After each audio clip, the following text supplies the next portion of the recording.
Grabando. En la clase de hoy voy a continuar con la explicación de las estrategias de manipulación mediática faltantes. Voy a explicar en qué consiste la actividad final de este primer corte. Y si da tiempo, introduzco el tema de la participación. Dentro de la cultura política, la participación es fundamental. Sin ella, pues no hay democracia, como lo vimos en las primeras clases, y voy a dedicar al menos una clase a hablar del tema. Pero antes me gustaría saber si alguno de ustedes ha tenido algún tipo de inconveniente con respecto de las dos últimas actividades autónomas que realizaron, el análisis de la noticia y el análisis de contexto de la noticia, o si quieren hacer algún tipo de comentario con respecto del trabajo, si tienen alguna inquietud o duda, o si simplemente quieren comentar algo sobre la noticia, algún particular, algún hecho que les haya llamado la atención y que quieran comentar o aclarar acá.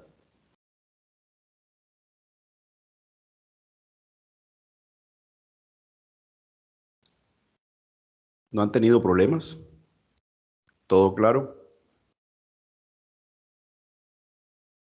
Bueno, entonces voy a retomar las diapositivas de la clase pasada para continuar con nuestras estrategias de manipulación mediática.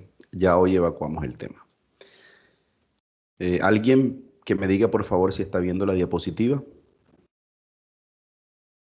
Sí, profe, sí se ve. Ok, gracias.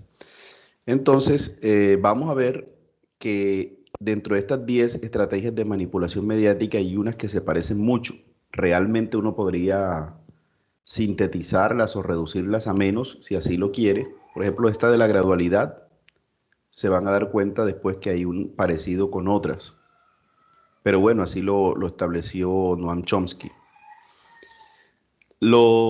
Quiero que miremos un poco en perspectiva este tema de la manipulación mediática dentro de la cultura política, porque cuando digo en perspectiva es que lo miremos en su conjunto. Cuando hablamos de política, hablamos de poder. Cuando hablamos de cultura política, hablamos de la percepción, conocimientos y actitudes que tienen los ciudadanos con respecto del poder, en este caso del Estado, del gobierno y del mismo pueblo, ¿cierto? Si reconoce que el pueblo tiene poder, cuáles son las instancias de poder o de participación del mismo pueblo, de los ciudadanos frente al gobierno. Y hemos comenzado hablando de temas culturales en general. Hablamos ahora del poder asociado a los medios de comunicación y vamos a seguir ahondando en estos temas. Ahora que nos toca el tema de los medios de comunicación, es fundamental que nosotros tengamos claro eso de los poderes fácticos, que ya les hablé de los agentes de poder o de los agentes políticos. Y les decía de los agentes fácticos o de los poderes fácticos porque nos ayudan a entender que detrás de quienes toman las decisiones están unos influenciadores, no desde el punto de vista de los que realizan influencia a través de redes sociales, sino de grupos económicos, políticos e incluso grupos armados ilegales que están ejerciendo presión para que se tomen unas decisiones de un tipo o de otro. Lo digo porque en estos días se aprobó, o el gobierno sacó un decreto, pues, que abre las puertas, según algunos estudiosos, para que se contrate por horas. Esa es una noticia de ayer, prácticamente. Cuando hablamos por horas, ya es un modelo que se ha venido trabajando acá en Colombia, pero no se había reglamentado. Al reglamentarse el trabajo por horas, existe la posibilidad que usted trabaje 2 horas al día, por ejemplo. En todo caso, lo que dice el decreto es que no se puede contratar a una persona por menos de media jornada de trabajo. Una jornada sería 8 horas, entonces no se puede contratar a alguien por menos de 4 horas diarias. Pero tiene unas implicaciones para la cotización en salud, en pensión, principalmente en pensión. Entonces es un asunto un decreto presidencial Ahora comienzan a mirar pues las conveniencias o no del asunto, comienzan los abogados laborales o los laboralistas a interpretar ese decreto. La misma Corte en algún momento tendrá que pronunciarse al respecto, pero hay un poder que está detrás de, de esa intención o de esa decisión del gobierno. El gobierno no lo hace. El gobierno, estamos hablando en este caso, el presidente de la República y el el ministro de Hacienda. Obviamente los asesores y todo, pero los que están representando al gobierno en una decisión de este tipo eh, conforman el gobierno. Y ellos toman esa decisión. También se está regulando el trabajo remoto, el teletrabajo, partiendo del hecho de que el 79%, según un estudio que se realizó en estos días, el 79% de las empresas tienen la intención de mantener el teletrabajo. Dentro de esas empresas obviamente está la UPB, que miren que nosotros seguimos trabajando de manera remota, y muchas otras universidades. Basados en esa nueva realidad se toman decisiones para regular el teletrabajo, porque tiene muchas implicaciones, ¿no? La implicación de un insumo importante que es el Internet y el uso de los equipos que no estaba previsto. Por ejemplo, habrá empleados que se quejan porque no tienen acceso a Internet en sus casas, no tendrían por qué tenerlo y ahora es un costo adicional. Uno diría, se van a pegar de 50,000, 60,000, 70,000 pesos, pero eso es parte del paquete necesario para trabajar, ¿verdad? Yo personalmente no tengo ningún problema con eso, pero habrá personas que sí, y eso están en su legítimo derecho de reclamar eso. Otros asuntos tienen que ver con los programas de riesgos laborales. No es lo mismo que tú estés en la universidad y estés sometido al riesgo de que sufras un accidente laboral o una emergencia laboral bajando las escaleras, por ejemplo, o si te quedas en el ascensor y pasa algo, o en el desplazamiento, en fin, porque estás en un ámbito laboral, estás cumpliendo un horario. Pero ¿cómo funcionan las ARL con las condiciones de trabajo de un hogar? Tendría que venir la ARL a la casa de cada uno a mirar si existe ergonomía y seguridad en el trabajo, en el espacio de trabajo de cada profesor. ¿Qué tal que algún profesor comience a decir que está sufriendo de lumbalgias, dolores en la espalda y, y no hay una revisión y acomodación del puesto de trabajo porque el puesto de trabajo es su hogar? Tendrían que ir a las casas de los 400 profesores de la UPB a proveerles los escritorios, las sillas. O sea, parece como que una cosa muy sencilla, pero a nivel laboral todo tiene que estar regulado. Entonces, ¿cuál es el papel de las ARLs? Y en el caso del trabajo por horas, ¿cuál es el papel de los fondos de pensiones, dado que tú comenzarías a cotizar pensión por las horas que estás trabajando? Una pregunta es, ¿existe la posibilidad de que las empresas, con tal de ahorrarse dinero, comiencen a contratar por horas servicios esenciales? Por ejemplo, que la UPB nos diga, es un ejemplo, no, eso no va a pasar con UPB.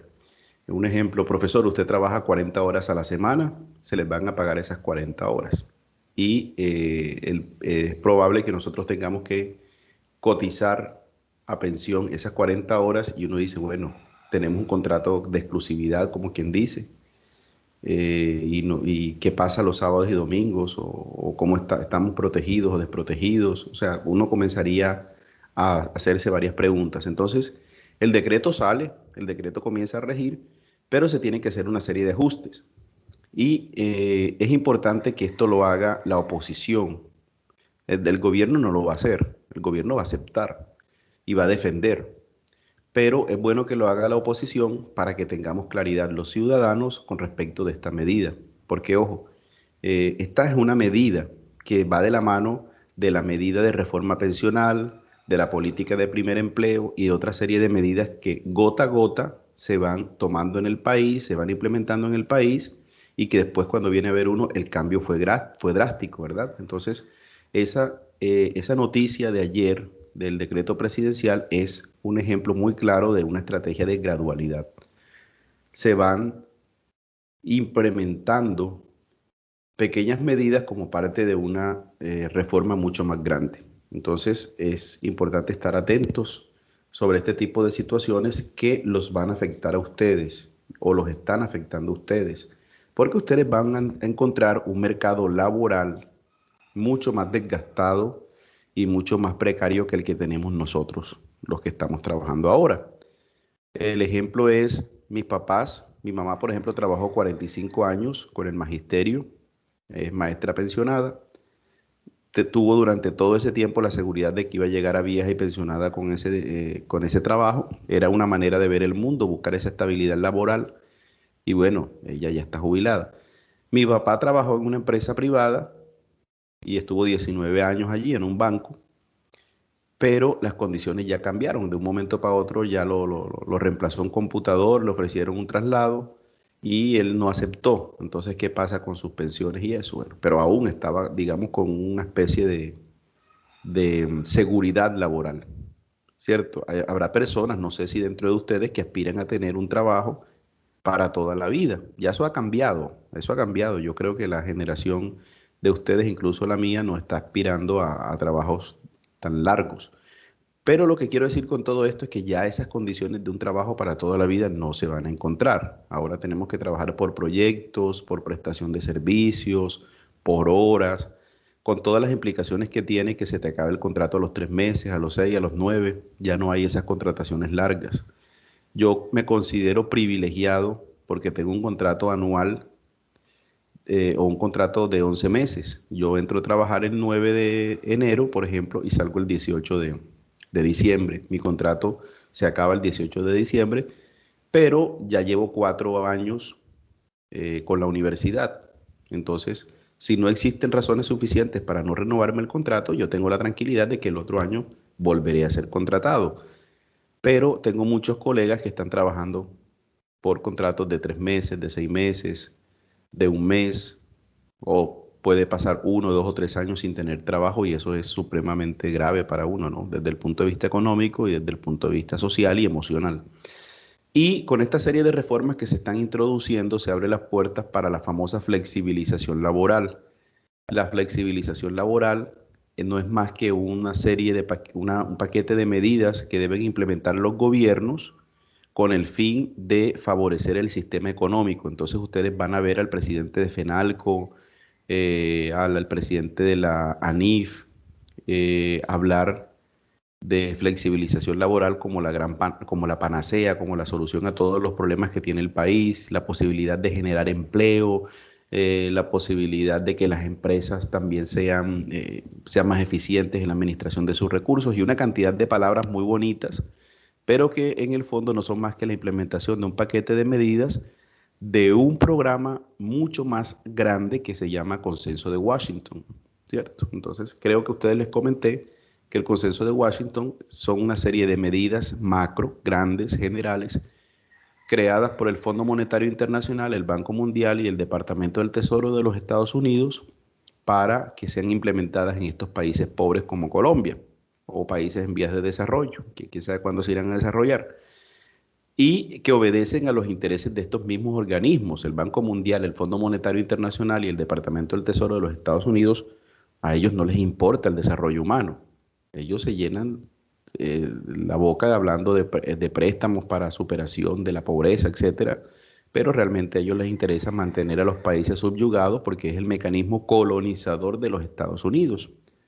Estas tres entidades están bajo el gobierno de los Estados Unidos. Y acá en Colombia, todas estas medidas comienzan a implementarse porque estamos en un sistema capitalista neoliberal. Entonces, cuando tú te opones a esta serie de medidas, entonces tú asumes una actitud provocadora y ya te tildan de comunista. No es comunismo, es simplemente hacer contrapeso a un sistema capitalista neoliberal al cual solamente le interesa el capital, es decir, el dinero, la riqueza para las empresas, pero no para la garantía de derechos. Entonces uno ve una noticia de estas y una estudiante me preguntaba cuál es el decreto, dónde lo puedo encontrar, me lo voy a leer. Ese es el primer paso, entender qué es lo que está pasando. Y luego de entender el hecho como tal, qué pasa con el decreto y qué consecuencias trae, viene el contexto. No podríamos entender esta medida sin la medida de reforma pensional, sin los programas de primer empleo, sin las otras iniciativas que se ha tomado desde el gobierno particular para reducir el salario mínimo a la mitad, para pagarles a ustedes el 75% del salario mínimo cuando son profesionales recién egresados menores de 25 años, y sin otra serie de medidas que no han cursado, pero que de alguna manera van a meter. O sea, cuando uno estudia esto, cuando uno ve las noticias y ve los antecedentes, por eso yo le ponía en el contexto noticias similares. Cuando comienzas a mirar el contexto de todas las noticias, te das cuenta que están utilizando una estrategia de gradualidad. Me van a disculpar la expresión tan burda. Te meten la medida porque te la meten, ya.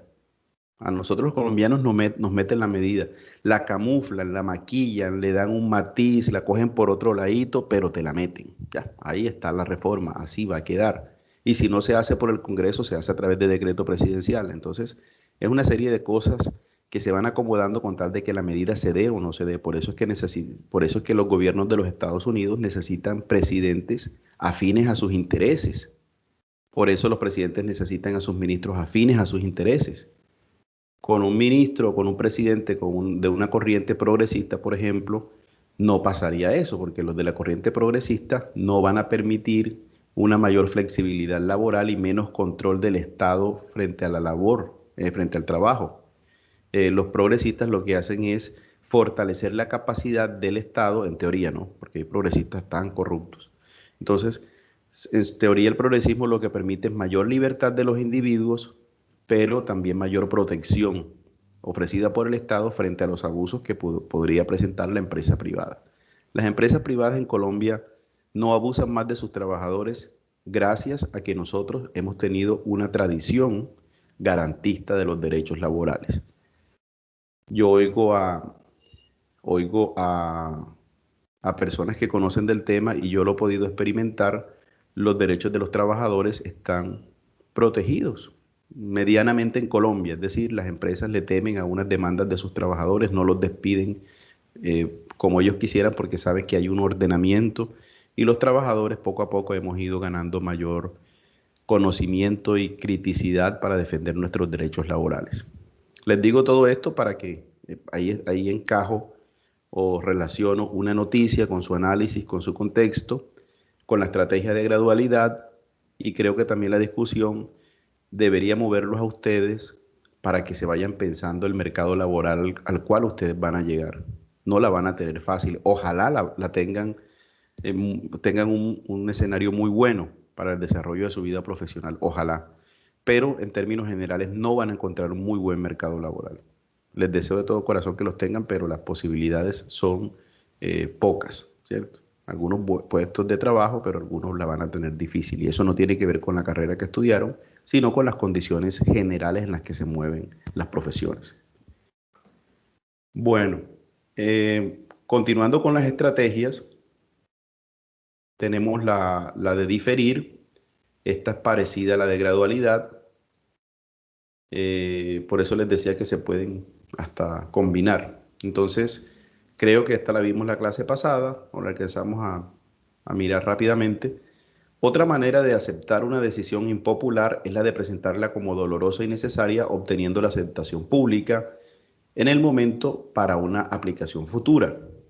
Entonces, básicamente una medida impopular que podría tomar este gobierno o cualquier gobierno que le hubiera tocado la cuarentena es la de un aislamiento preventivo y obligatorio, con restricciones de libertades implicadas en ese aislamiento y con la prohibición de ciertas actividades comerciales. Entonces, Duque la ha tenido difícil.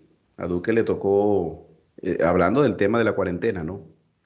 Los otros temas son otros temas. El gobierno de un presidente no se reduce al manejo de la cuarentena, pero específicamente en este caso, el tipo tiene que sortear diversos intereses.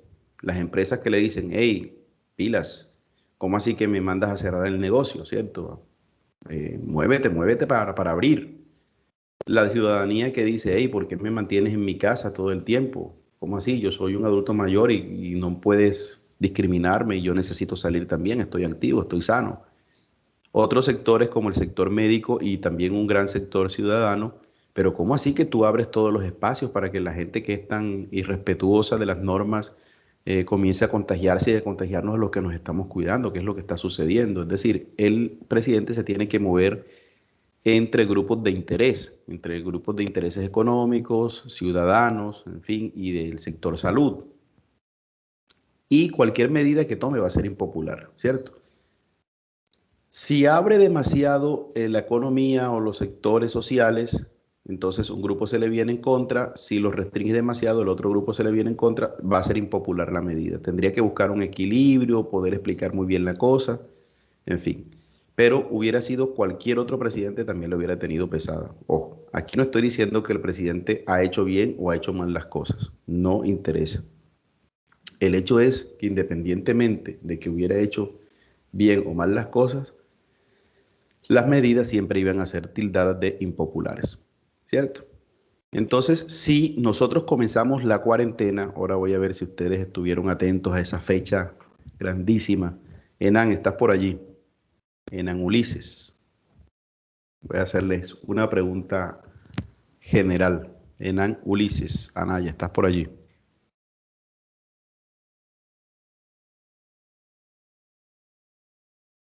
Camila, que llegaste de primero. Oh, Camila. Sí, profe, aquí estoy. Tú eres de acá de Planeta, ¿verdad, Camila? No, señor, soy de Tierra No. Alta. Ah, es que tu nombre se me parece, tienes un nombre similar al de una chica a la que le di clase el semestre pasado. Bueno, Camila, ¿recuerdas la fecha en la que se decretó el aislamiento aquí en Colombia? ¿El mes? Sí. ¿En qué mes?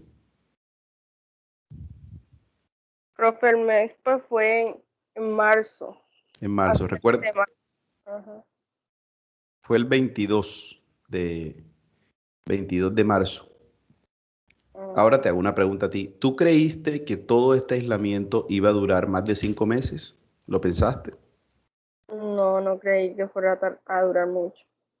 Bueno, y básicamente porque eh, otros países tuvieron cuarentenas de 3 meses.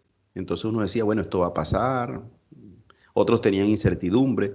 En todo caso, si el presidente hubiera dicho, la cuarentena va hasta septiembre primero, hasta el 31 de agosto, disculpe, la gente se le hubiera venido encima. ¿Cómo es posible de que ya nos morimos? Ya salían los memes que de ese meme de Titanic, de la viejita echando el cuento de lo que pasó en Titanic. Entonces cogían a esa figura de la viejita y contaban que la cuarentena, 86 años después o no sé cuántos años después, todavía estábamos en cuarentena, o la gente saliendo viejita de las casas, ¿no?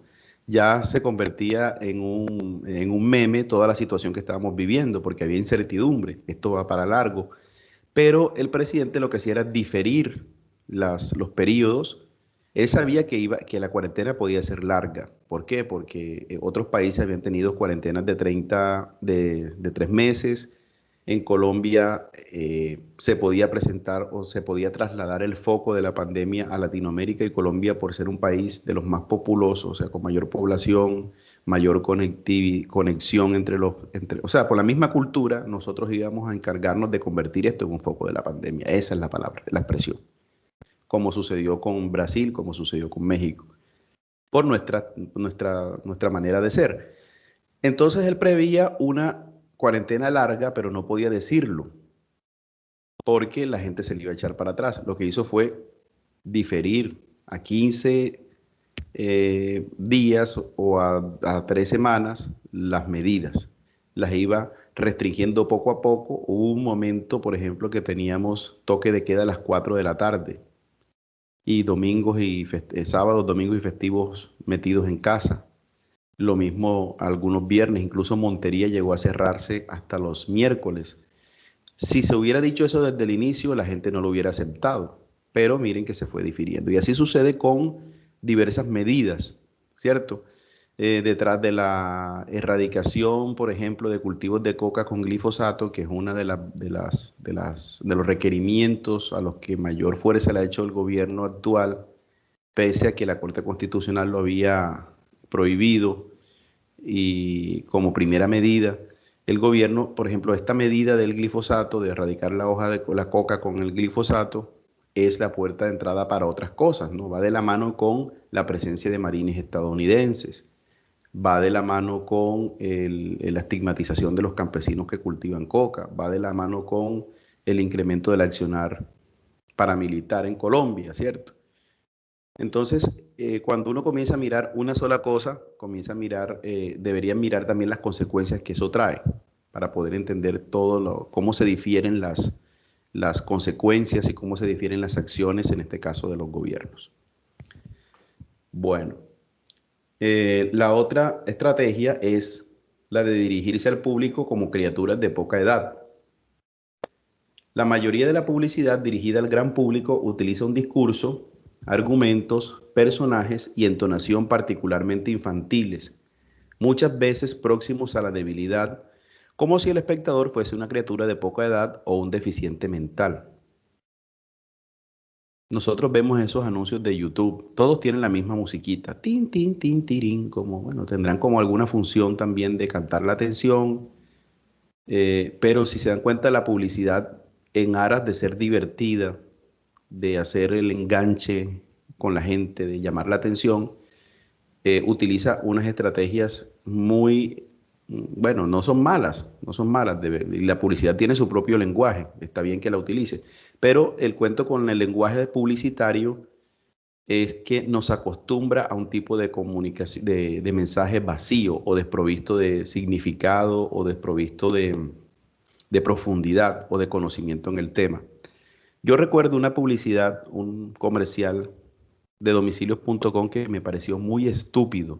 A mí me daba rabia realmente. Hay cosas que uno le dicen, pero qué pendejada, ¿no? Perdóneme la expresión. Pero yo como televidente veía eso. Yo decía, eso es una pendejada ese comercial. Era de domicilios.com y decía, hambre, utiliza tu celular para comer. Entonces aparecía un tipo con el celular cortando una carne, aparecía otro que coloca, bueno, un tipo no, era una mano, otro donde reproducían un video de una llama y colocaban la carne encima o cortando tomates con el celular y el narrador, el locutor decía, así no, así, o sea, que no utilizaran el celular como una herramienta para cocinar, sino para buscar una plataforma que se llama domicilios.com y ordenar comida.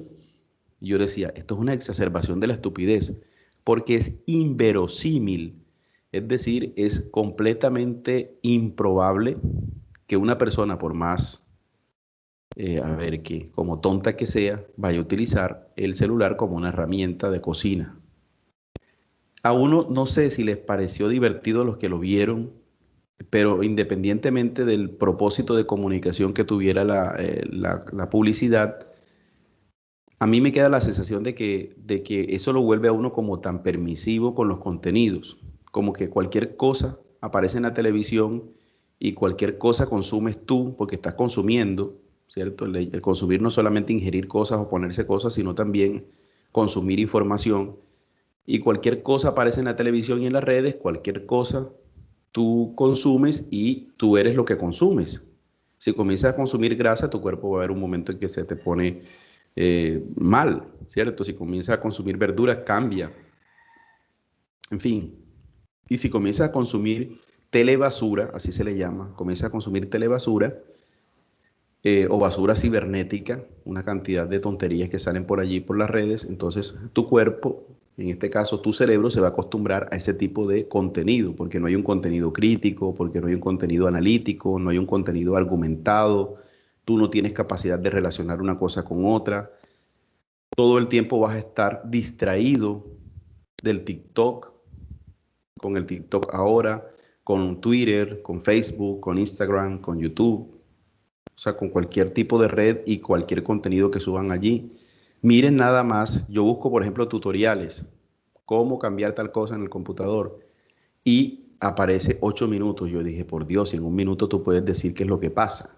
Entonces comienzas a decir, hola, en mi video pasado, la carreta y al minuto número 5, después de decir, no se te olvide dar like, no sé qué vaina, te dan la solución, a veces de medio pelo y otros 2 minutos diciendo, dale like, comenta, campanita, suscríbete, no sé qué cosa. Entonces, tú consumiste, perdiste 8 minutos de tu vida y realmente lo que necesitabas era una información que te dieron en un minuto. Y eso nos acostumbra a nosotros a los contenidos light. Miren, yo he participado en cursos, en MOOC, cursos abiertos, gratuitos y en línea, y en cursos muy cortos, y yo digo, pero ¿qué es esto? O sea, esto es una banalidad. Tú dices, aprenda Photoshop, herramientas básicas, y te vas a herramientas básicas de Photoshop, y lo que hace el tipo o la tipa es hablarte media hora de cualquier cosa y te da un tip para Photoshop. Y ese es como el enganche para que tú estés consumiendo durante mucho tiempo lo que él está diciendo y le generes a él tráfico en tu página, ¿verdad? Y te deja como tentado a ver si tú en alguno de sus videos encuentras algo de garbo. Lo mismo con esas publicidades de conviértete en un nómada digital o en un viajero y que te vamos a dar un tip si ves el video. O sea, es comenzar, ese tipo de contenido lo que hace es vacío, lo que hace es acostumbrar tu mente o acostumbrarte a ti todo a que seas permisivo con la mediocridad. ¿Por qué? Porque te están dando un contenido que es muy light, llamémoslo así, vacío más bien. Y eso no es más que tratarte como un tonto, como un estúpido. Mario Vargas Llosa, que es Premio Nobel de Literatura, habló en algún momento de la era de la imbecilidad, que era la era de la influencia televisiva. Él lo que decía era que la televisión nos volvía imbéciles. Hay críticas a la televisión, a los contenidos televisivos. Ahora, uno también puede visionar en un contenido que puede ser muy estúpido algún tipo de crítica. Por ejemplo, Los Simpsons, ¿cierto? Entonces, tú ves Los Simpsons y ves estupideces de Homero, ves cosas inverosímiles, ves a veces algunos argumentos rebuscados, te entretiene. No todo lo que tú consumas tiene que ser para aprender, por ejemplo. O informar, te puedes entretener, eso es indispensable, una función importante de los medios de comunicación y de los contenidos mediáticos. Pero Los Simpsons, a mi manera de ver, combinan unas visiones del mundo con el humor típico de ellos.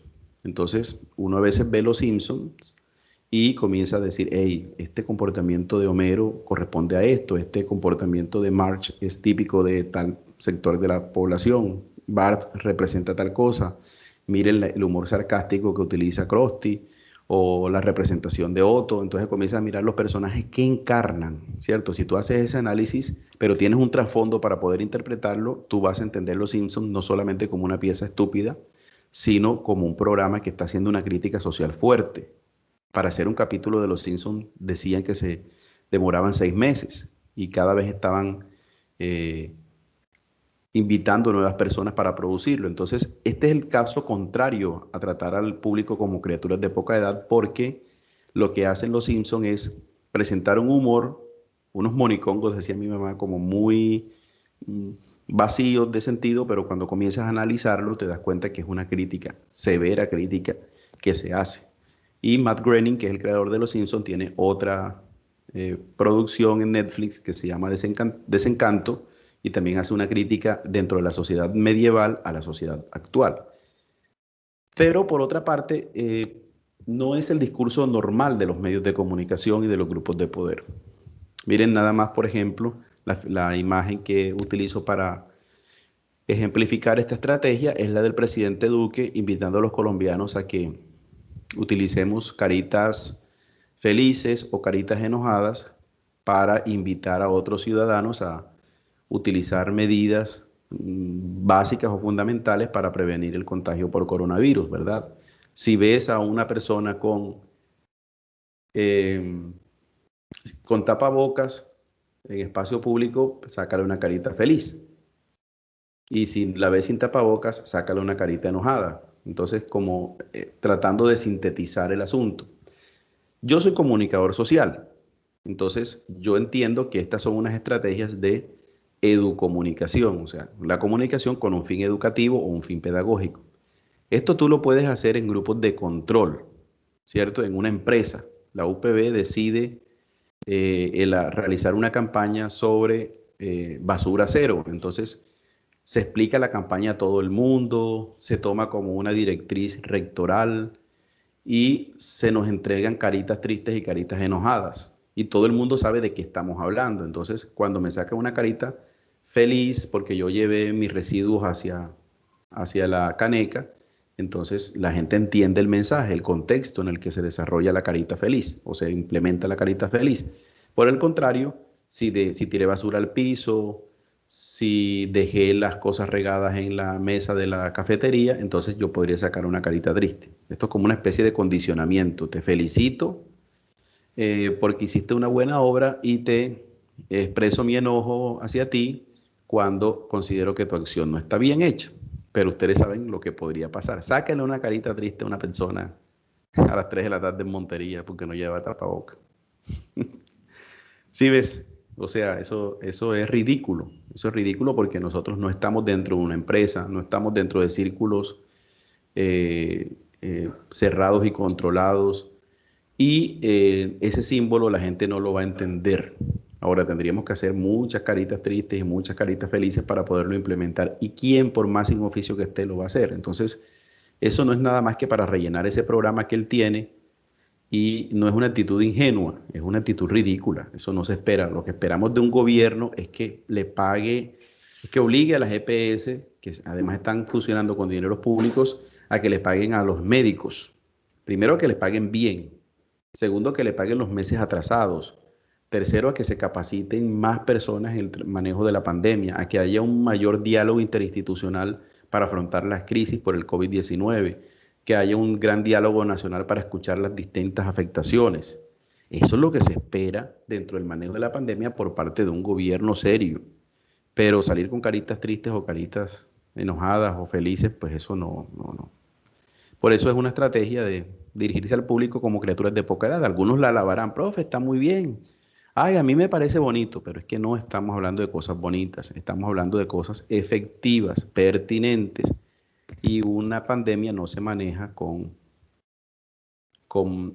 monachos, se les llama estas piezas. Como les digo, esto se utiliza con niños o se utiliza con grupos de control en una organización donde todos conozcan el significado de esto, o como parte de una estrategia ciudadana mucho más ambiciosa. Antanas Mocos, por ejemplo, hablaba de lo sagrado de la vida y con unas estrategias de educomunicación o de educación ciudadana comenzó a generar un cambio en Bogotá, pero estamos hablando de Antanas Mocos, o sea, un tipo que tiene en la cabeza toda la dinámica social, puede producir este tipo de piezas y decirle a sus ciudadanos, ve, vamos a cambiar insultos por estas cosas. Y comenzaron los bogotanos, algunos, a hacer abrazatones, a ser un poco más amables porque tenían un líder que les demostraba que sí se podían hacer cosas.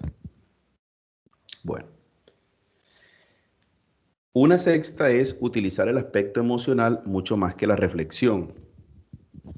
Entonces, aquí vemos que hacer uso del aspecto emocional es una técnica clásica para causar un cortocircuito en el análisis racional y finalmente el sentido crítico de los individuos. Esta es una estrategia que utilizamos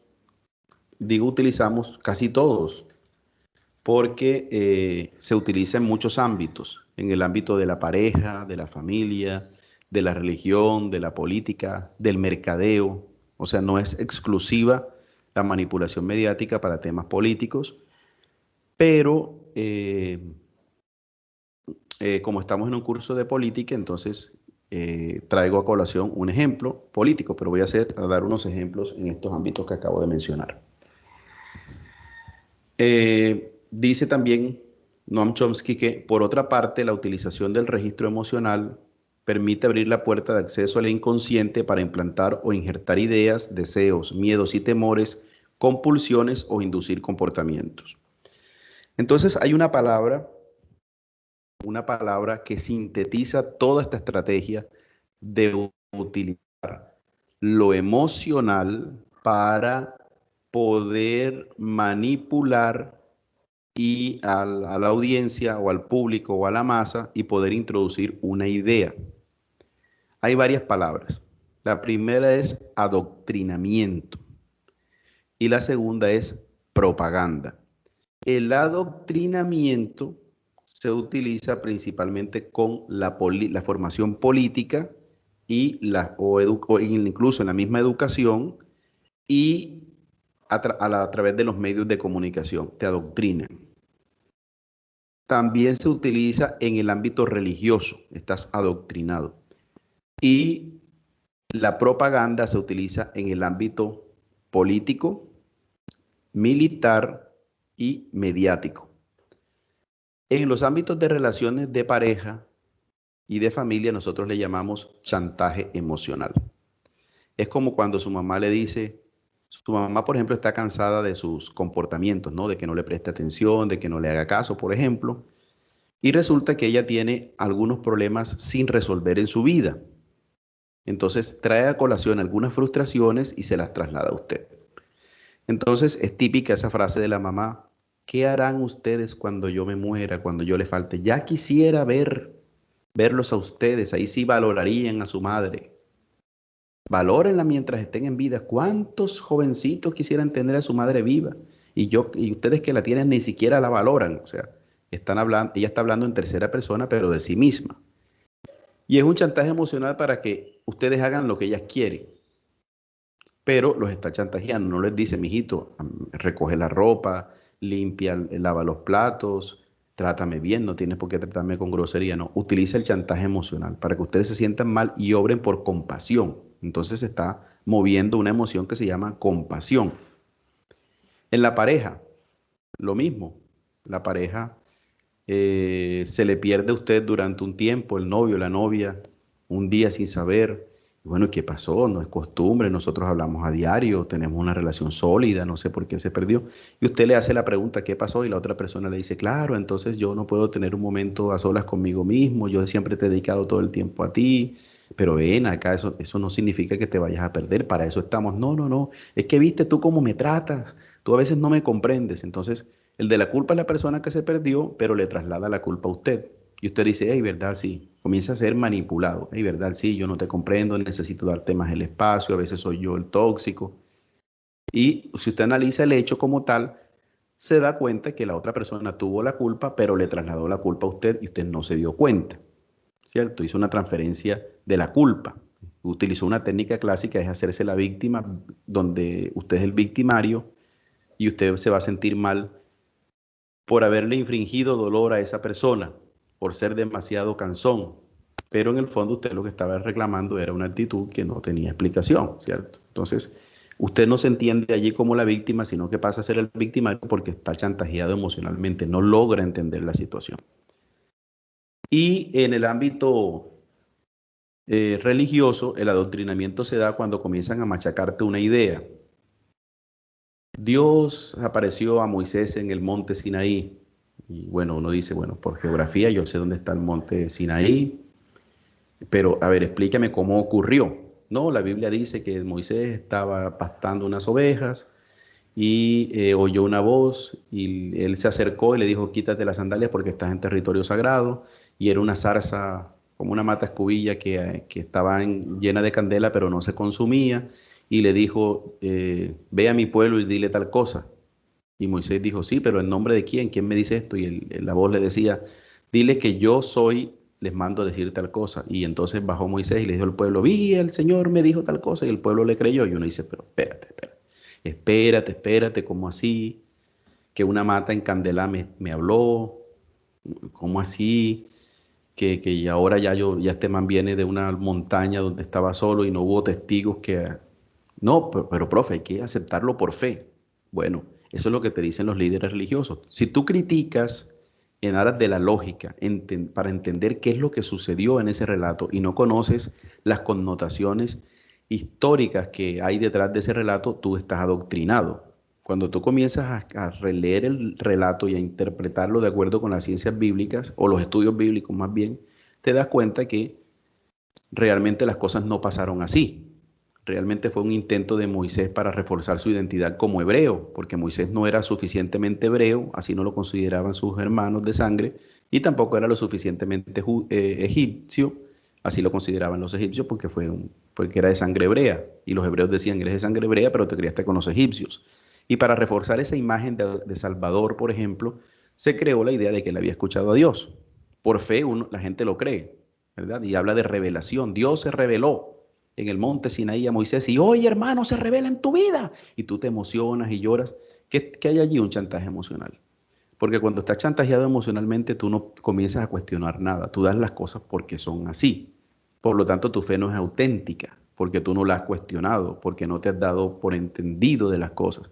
Cuando la criticas, la analizas y tienes razones suficientes para creer, entonces tu fe es auténtica. De lo contrario, es un adoctrinamiento. ¿Sí? ¿Por qué? Porque mis papás son cristianos y toda la vida hemos sido cristianos y Dios obra en mí, sí, pero eres cristiano no por revelación o por experiencia, sino por una tradición. Entonces, desde el punto de vista de la fe cristiana, no es auténtica tu fe, ¿verdad? Crees, pero no tienes fundamentos para creer. Entonces, así sucede con el adoctrinamiento. Comienzan a machacarte, miren lo del diezmo. Pa, pa, pa, pa, pa. Todos los domingos la gente va a ciertas iglesias y le hablan del diezmo y del diezmo y del diezmo y una serie de mentiras para sacarte la plata, pa, pa, pa, pa, pa. Y terminas tú dando la plata, dando la casa, dando el carro, la plata de la universidad a tus hijos se la das al pastor porque estás adoctrinado. Es que la Biblia lo dice, profesor, y tal cosa. La Biblia lo dice, pero la Biblia no dice que tú te vas a enriquecer a punta de diezmo. Eso es para otra cosa. Entonces, cuando uno comienza con estas discusiones, la persona que está adoctrinada no entiende, no ve, no escucha. Termina diciendo que tú eres el enemigo porque le estás haciendo ver las cosas y tú dices el enemigo porque estás poniendo en duda mi fe. Así sucede con la religión. Y con la política es lo mismo. Entonces yo coloco la figura, esta imagen de dos periodistas. La que está a mi izquierda es María Isabel Rueda, de Semana, y la que está a mi izquierda, a mi derecha, ustedes la conocen, es Vicky Dávila, que también fue incluida en el equipo de Semana. Y Álvaro Uribe, pues, aparece aquí. Esto fue una entrevista que le hicieron a este señor hace poco, la semana pasada, si mal no estoy. Pero realmente no fue una entrevista. Vicky Dávila, primero se le notaba la alegría. Cuando uno es periodista, uno no debe demostrar demasiados afectos hacia la persona. O sea, tú lo puedes hacer en un programa, un show, ¿cierto? Y es el show de Vicky. Y Vicky puede invitar, o no, hagámoslo con Juan Pic González. Juan Pic González invita a quien él quiere y le expresa lo que quiera a esa persona y el invitado pues acepta participar del show o de la entrevista que va a tener una connotación muy particular por el personaje o la persona que lo va a entrevistar. Entonces, este personaje que va a entrevistar, en este caso Juan Pic González, puede hacer cualquier comentario y cualquier pregunta porque ese es el formato. Mientras que en una entrevista periodística, nosotros como periodistas no podemos mostrar un afecto particular por un entrevistado. Si yo voy a entrevistar al diablo, tengo que ser imparcial. Tengo que demostrar lejanía, ¿cierto? No cercanía, sino lejanía del entrevistado para ser objetivo. Si voy a entrevistar a Dios, tengo que mostrar lejanía y respeto para no interferir en la imagen que el público pueda tener del entrevistado. Eso es en una entrevista periodística. Si Vicky tuviera un show, podría hacer lo que ella quisiera. Bienvenido y besar al invitado. Pero aquí hay un problema de lo que yo les decía. Existen dos grandes o dos macrogéneros en la comunicación. El macrogénero informativo y el macrogénero de opinión. No se pueden confundir. Eso es uno de los primeros, de los grandes problemas que tienen los medios que utilizan para manipular a la gente. Confunden la noticia con opinión. ¿Qué significa eso? Que el periodista emite una opinión y por nosotros creerle al medio o creerle al periodista, creemos que lo que él está diciendo es verdad y lo que él está emitiendo es una opinión al respecto. Es lo que nos puede pasar a nosotros profesores de este tipo de cursos, ¿verdad? Que a veces transmitimos contenidos, pero realmente es nuestra opinión política, ¿cierto? Es un error que yo cometí en algún momento que he tratado de corregir. A mí se me nota mi ideología política, pero igual yo puedo sustentar en cifras y en investigaciones cuál es mi posición. Pero en todo caso, ustedes tendrían que desconfiar de lo que los medios les dicen y desconfiar del profesor si está emitiendo una información y no da cuenta de manera teórica de esa afirmación que está dando, ¿cierto? ¿Por qué de manera teórica o académica? Porque mi oficio o el oficio del profesor es teoría y academia, la enseñanza, ¿verdad? Aquí lo que traemos a colación es la confusión a propósito de una entrevista de show a una entrevista periodística. O sea, María Isabel Rueda y Vicky Dávila pueden montar un programa que se llame El Show de las Chicas, por ejemplo. Y pueden hacerle entrevista y alabar o denigrar, bueno, siempre que no sea irrespetuoso, a un personaje que ellos lleven. Pueden entrevistar a Álvaro Uribe, es un ciudadano, tiene derecho a hablar, o a cualquier otra persona y pueden tratarlo, digamos, entre comillas, como ellas quieran, siempre que el personaje pues se acomode al tipo de show que se está mostrando.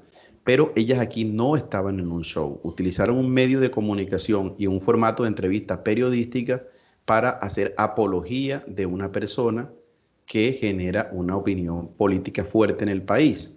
Entonces, para los que lo vieron, no sé si notaron que al inicio Vicky Dávila decía, presidente, ya usted dijo cómo se iba a manejar la entrevista. Bienvenido, me place, y los micrófonos son suyos. ¿Cómo así que los micrófonos son suyos? Quien tiene que hacer las preguntas pertinentes son ellas como periodistas. Entonces, este es un afán que tienen las personas por generar una imagen favorable o desfavorable de algún político utilizando burdamente los medios de comunicación.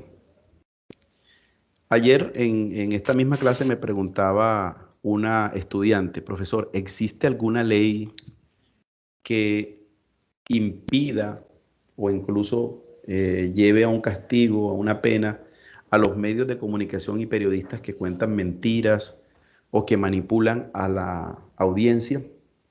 Y yo le decía, usted lee el artículo número 20 de la Constitución Política de Colombia, que es el derecho a la información, y se da cuenta que no existe en ese, aquí estoy buscándolo para leérselos,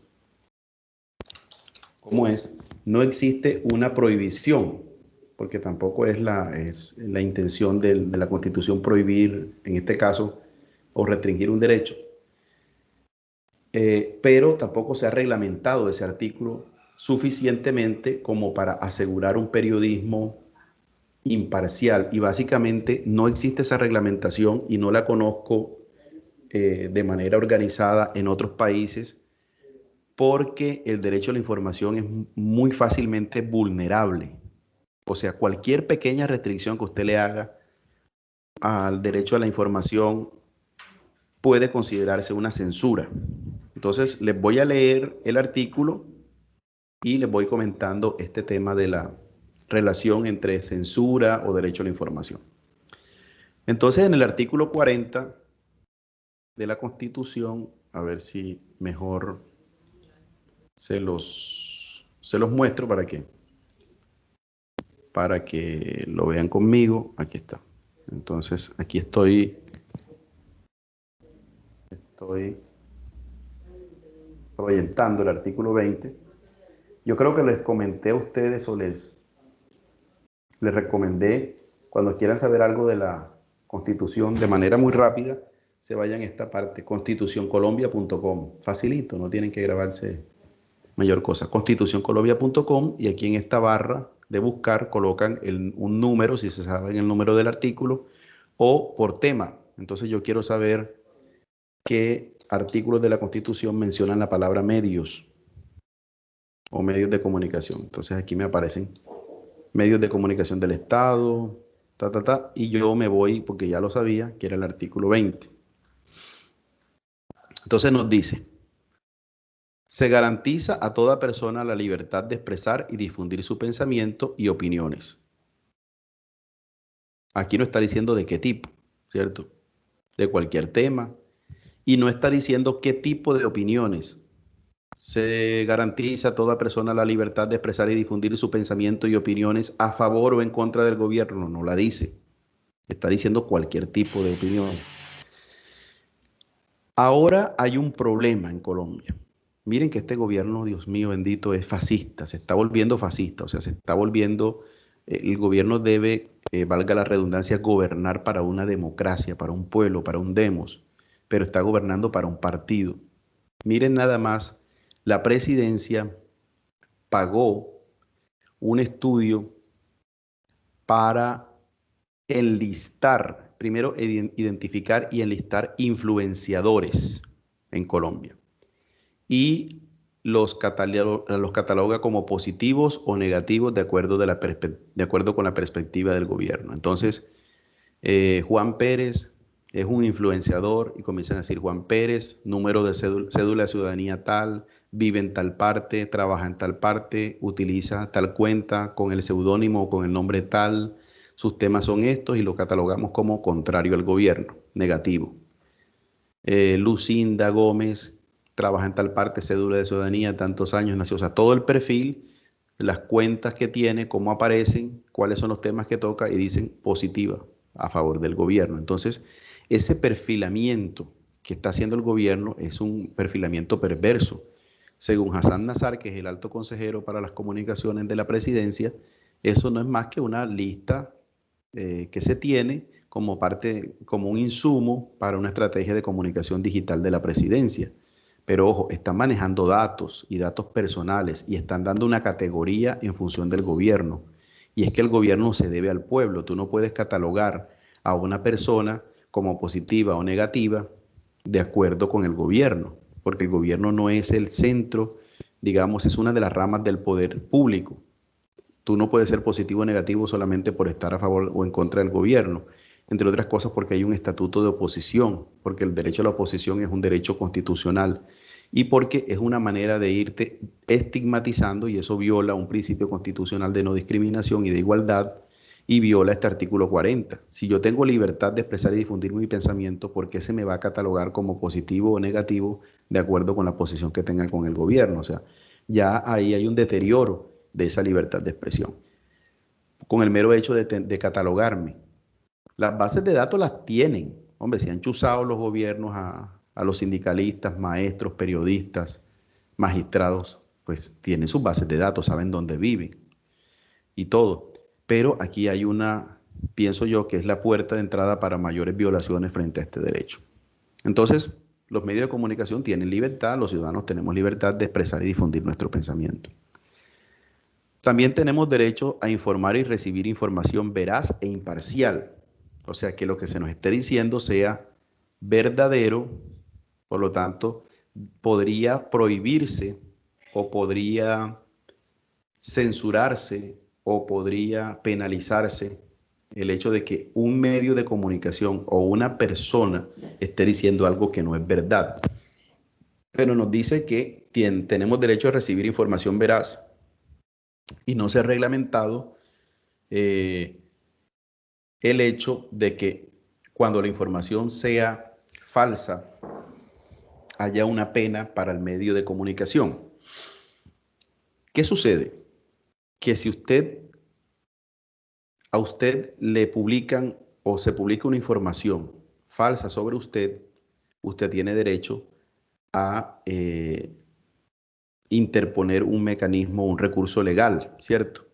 Vamos a suponer que el periodista Carlos Antonio Vélez dijo en una entrevista que el profesor Carlos Rodríguez instiga o induce a los estudiantes a sus estudiantes de la UPB a dañar el patrimonio, los bienes físicos y a salir en marcha dañando esos bienes y incita a la violencia, por ejemplo. Es una información falsa. Entonces yo podría él denunciarlo por calumnia. Está diciendo que yo estoy cometiendo un delito. Y eso no es verdad. Entonces ahí yo emprendo una acción jurídica en contra de este periodista. También lo puedo hacer al medio de comunicación, ¿cierto? Donde trabaja Carlos Antonio Vélez por haber permitido que esto sucediera. Otras personas dirán, como es un derecho fundamental, yo puedo interponer una acción de tutela. En otros casos yo puedo pedir una rectificación de la noticia, ¿cierto? Y la rectificación es que el periodista debe aclarar y debe decir todo lo contrario a lo que dijo Entonces podría decir, en mi columna de ayer, a través de este mismo medio, dije tal cosa y tal cosa de Carlos Rodríguez. Y quiero decir que es una noticia sin fundamentos, sin argumentos, y no es verdad que el profesor Carlos Rodríguez esté haciendo eso, ¿cierto? Eso se llama rectificación. Rectificó la noticia. Tenemos derecho a la rectificación. Aquí lo dice, se garantiza el derecho, aquí lo resalto, el derecho a la rectificación en condiciones de equidad. Es decir, si él salió por un medio de comunicación nacional, por un noticiero a la 1 de la tarde que la gente lo está viendo, tiene que salir a decir en el mismo medio de comunicación, a la misma hora, o sea, por el mismo impacto del horario, la rectificación clara. No va a dejar. Es que a mí me parece, de todos modos, él tiene su vaina ahí con la incitación a la violencia. No, él tiene que dejar claro que se equivocó. Y bueno, esa es la rectificación. Pero la denuncia también yo la puedo mantener hacia el medio y hacia el periodista. Eso no me quita. Ya rectificó, pero él cometió un daño a mi honra, a mi dignidad, que es difícil ahora reponer, y los abogados míos dirán, o el abogado mío dirá qué se podrá hacer en ese caso. O interponer una acción de tutela por ser un, un periodista, un derecho fundamental que fue violado, y de allí se deriva una medida cautelar. Por ejemplo, qué tal que la corte ordene que este señor no se le permita abrir los micrófonos durante tanto tiempo porque hay una serie de eventos, yo lo que sé. O sea, claro que eso iría en contra también de su derecho a informar, pero alguna medida se tomaría. En todo caso, estamos hablando de un derecho fundamental. Dice que también nosotros tenemos libertad para fundar medios masivos de comunicación. Eso es verdad. Ustedes pueden tener sus propios medios de comunicación siempre y cuando cumplan con los requisitos establecidos por el Estado a través del Ministerio de TIC. Pero cuando usted tiene un medio de comunicación, usted tiene que tener un permiso especial para difundir noticias. Entonces usted tiene una emisora online, la creó y está reglamentada y todo ese cuento, pero si va a tener un espacio, así sea de 15 minutos, para difundir noticias, usted debe tener un permiso especial del TIC, del Ministerio de TIC. Bueno, aquí aparece una parte. Estos son libres, o sea, los medios de comunicación social son libres, y es una característica de la Constitución siempre referirse a la libertad en contra de los regímenes opresores, dictatoriales, fundamentalistas, que lo primero que hacen es restringir la libertad de los medios. ¿Qué hace un dictador? Entre muchas cosas, lo que hace es restringir derechos civiles y políticos. Un derecho civil a la libertad. Entonces, lo primero que hace un dictador es encarcelar a los opositores, desaparecer a los opositores, matar a los opositores, amenazar a los opositores, cerrar medios de comunicación, estatalizar los medios de comunicación o controlarlos, o obligar a los medios de comunicación a que digan las cosas del gobierno y no otra, so pena de ser cerrados y de sus miembros ser procesados. En Colombia ha habido intentos, ¿cierto? Por ejemplo, Guillermo Cano, que fue director o gerente del Espectador, hace muchos años fue intimidado, no por el parte del Estado, sino de la mafia, intentaron matarlo. Parece ser que había alguna mano sucia del gobierno por allí en ese intento de acallar a Guillermo Cano, o a don Guillermo Cano, como le decían.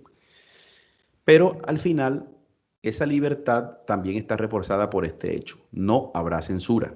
O sea, los medios de comunicación no se pueden callar. Yo no puedo como presidente decir, no me saque esa noticia. Pero eso está en la Constitución y muchas veces la Constitución no es respetada o se manipula la comunicación a favor de unos intereses políticos o económicos. Por ejemplo, cuando se estaba dando el acuerdo de paz, estas negociaciones del acuerdo de paz entre el gobierno Santos y la guerrilla de las FARC, en el norte de en el norte del Cauca, en límites como en el Valle del Cauca, se daba todos los días un enfrentamiento entre las disidencias de las FARC, o sea, estos grupos que no decidieron acogerse al acuerdo o que no estaban negociando o que desde el inicio dijeron que no iban a negociar, y otros grupos como las bandas criminales y contra población civil, en este caso indígenas. Y resulta que eso no salía en los medios de comunicación. Usted no veía que se hablara del norte del Cauca. Ahora es que se está hablando de eso. Que la gente dice, mataron en Samaniego, Nariño, mataron en tal parte. Pero esa es una guerra que siempre ha estado en Colombia y de la cual no se habla. Cuando uno ve en el curso de problemas colombianos, yo muestro una cartografía de la violencia en Colombia y en rojo están las zonas donde hay persistencia del conflicto y esa es una de las zonas del país. Lo mismo que en el Catatumbo, por allá por norte de Santander, frontera con Venezuela. Eso ya nunca se ha acabado, sino que como son zonas aisladas, no hay grandes yacimientos petrolíferos, ni grandes ciudades, ni políticos que hablen de eso, entonces eso está invisibilizado como si no existiera. Pues bien, ¿qué pasaba? Entonces, yo estoy en un grupo de WhatsApp de comunicadores y periodistas y todos los días el comunicador del Consejo Regional Indígena del Cauca, CRIC, nos pasaba noticias de lo que sucedía.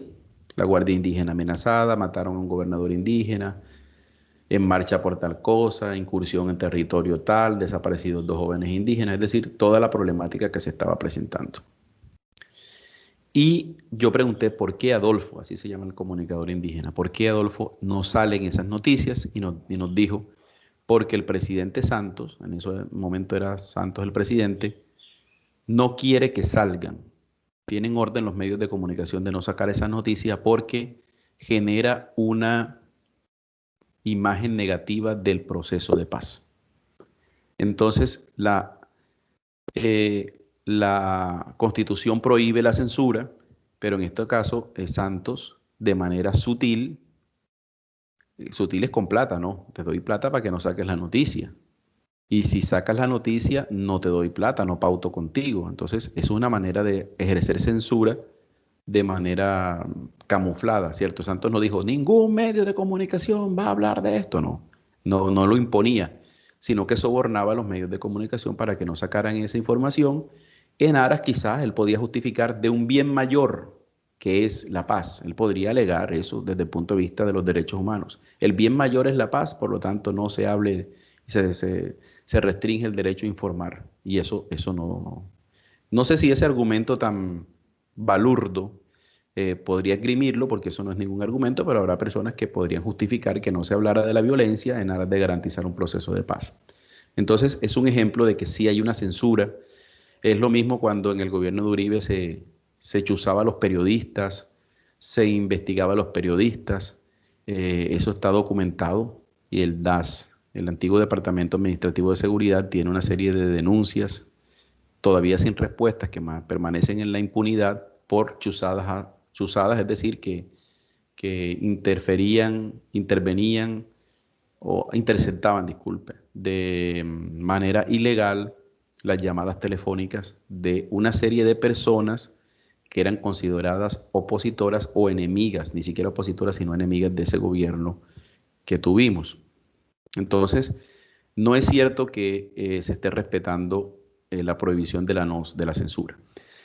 Pero en términos, vuelvo a la diapositiva, en términos generales, no hay una prohibición o una reglamentación seria del derecho a la libertad de información o el derecho a la comunicación.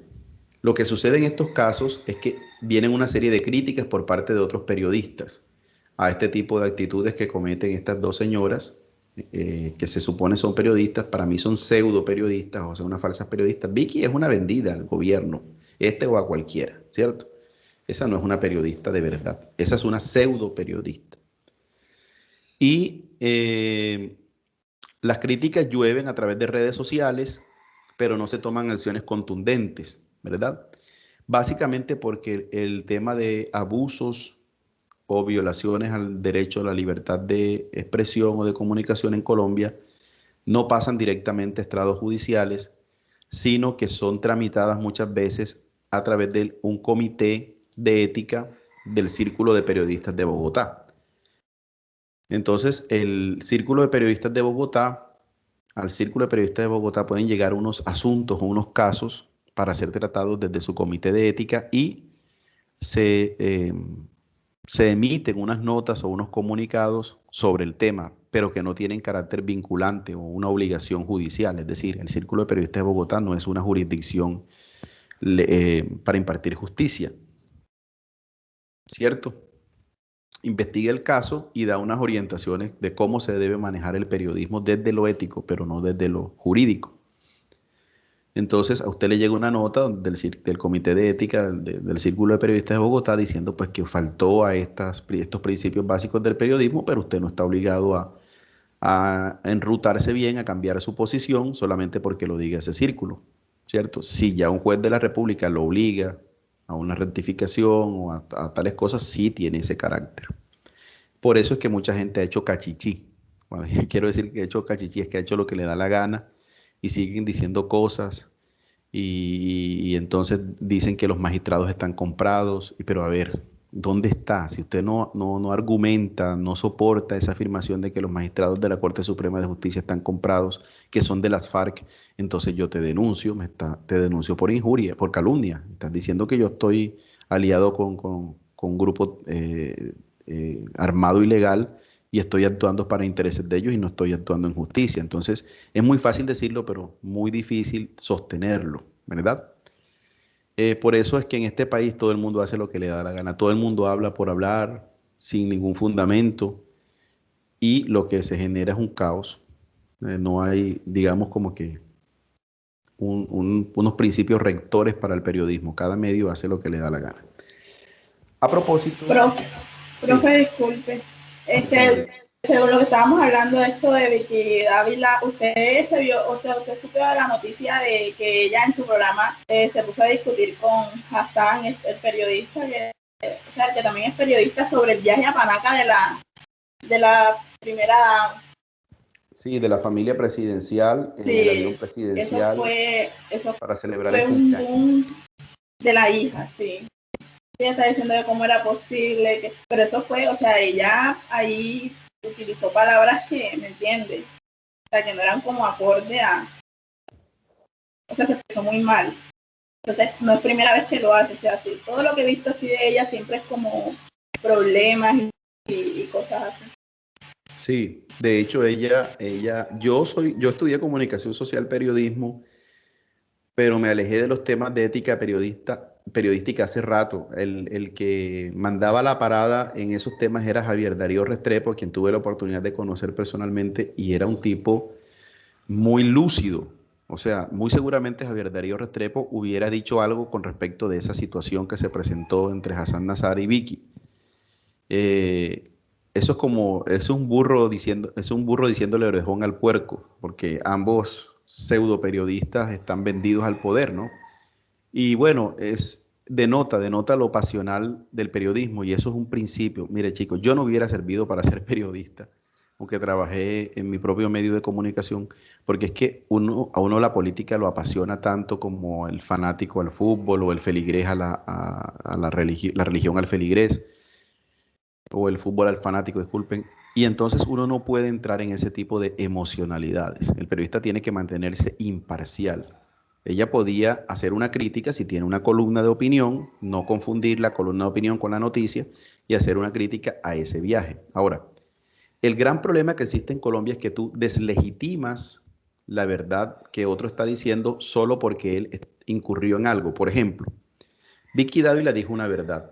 No se puede así. No se puede utilizar el avión presidencial para fines particulares. ¿Ya? Para nada. Eso no está bien. Eso es robarle al Estado.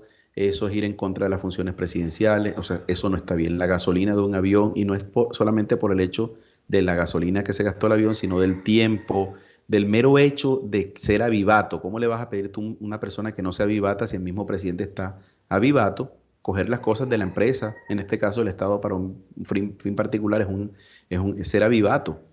Ella está diciendo eso y eso es una verdad. Y ella puede expresar su opinión a través de una columna de opinión sobre el tema. Y no se le puede invalidar eso por el hecho de que ella también haya ido en el avión presidencial a otras cosas. Por ejemplo, si ella se fue de paseo en el avión presidencial para Amazonas, sí, queda mal parada moralmente y te van a decir no tienes autoridad moral para decirlo, pero eso no significa que lo que estás diciendo es falso. Entonces ahí quedó todo el tema del avión presidencial, porque ella no pudo justificar algunos viajes que hizo en el avión presidencial de Santos. Cuando era Santos, amiga de Santos.